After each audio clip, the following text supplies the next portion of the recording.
Cerca Teleeuropa sul tuo Play Store o Apple Store e scarica la nostra app.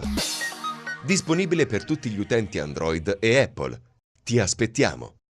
Parliamo adesso di calcio, perde per 5-0 il Crotone, invece parlando proprio della Serie C iniziamo con gli anticipi di questo pomeriggio, prosegue il filotto di risultati utili consecutivi del Rende che a Lorenson cala il poker battendo di misura la Paganese, una gara dominata dai padroni di casa che sbloccano il risultato, lo avete appena visto dalle immagini, grazie alla rete di Rossini nella ripresa, poco lucidi e accorti campani che pagano i troppi errori sotto porta. La squadra di Trojini sale a 14 punti in classifica in piena zona playoff. Torniamo in studio perché c'è stato anche un altro anticipo, quello della Regina, sabato positivo anche però per gli Amaranto che tornano a casa con un punticino da Monopoli. I calabresi partono subito forte, mettono in difficoltà i pugliesi e sbloccano il risultato, lo avete visto appena adesso con Marino al 36esimo. Il Monopoli però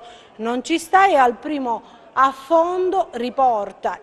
la gara in parità con il gol di Genchi 2 minuti più tardi, lo vedremo proprio fra pochissimo, questo è il replay appunto del gol di Marino al 36esimo, fra pochissimo vedremo proprio questo gol di Genchi che riporta in parità il Monopoli, finisce 1-1, un punticino importante per la Regina che comunque insomma torna a casa con un punto importante. Adesso invece diamo la linea a Gianluca Pasqua che ha seguito per noi il Cosenza con il Bisceglie.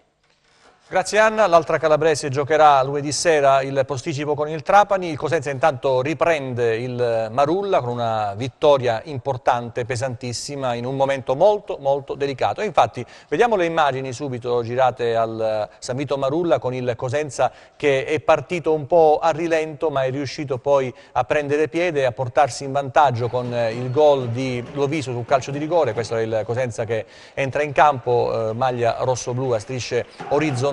per i lupi, maglia bianca invece per la squadra pugliese che parte bene approfittando appunto dell'approccio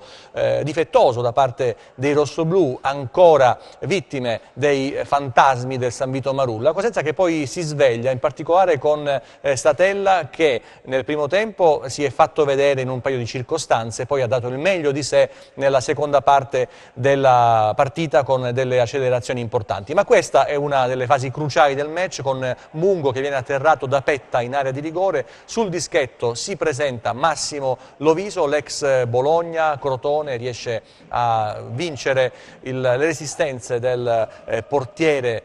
del Bisceglie e a trovare il gol del vantaggio, un gol importante che ha sbloccato il Cosenza, quindi Loviso contro Crispino e la rete dell'1-0 per il Cosenza. Esulta Loviso e va a esultare, un segnale forte questo sulla panchina con i giocatori che sono rimasti fuori e poi in conferenza stampa dirà è importante fare gruppo, fare squadra, bisogna costruire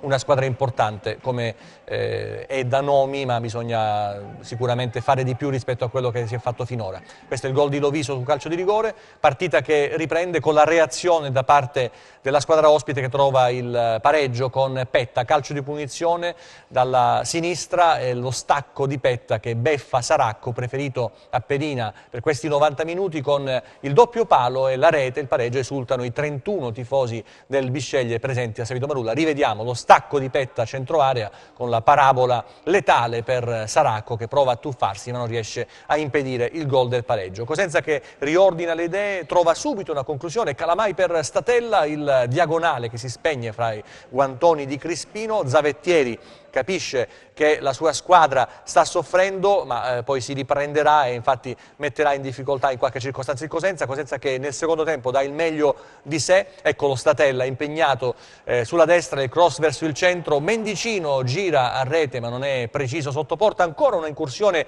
di Statella, qui Crispino riesce a liberare, calcio d'angolo, ci sarà una serie importante di corner e poi da qui con il passaggio di Statella, Mendicino per Mungo che segna il gol del 2-1, il sorpasso del Cosenza con la seconda rete di Domenico Mungo, sempre uno dei più brillanti, il migliore in campo per il Cosenza, meriterà anche il top 11 di Eleven Sports e il premio da parte dei giornalisti locali locali che hanno premiato la sua brillantezza. Ecco il passaggio di Statella per Mendicino, avversato da Crispino, riesce però a servire Mungo,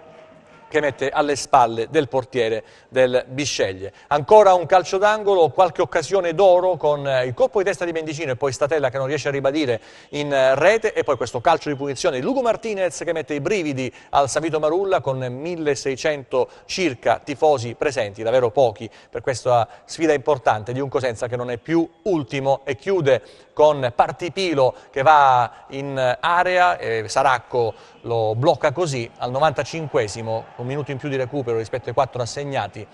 L'arbitro decreta la fine delle ostilità e per il Cosenza è un sospiro di sollievo. Cerca Teleeuropa sul tuo Play Store o Apple Store e scarica la nostra app.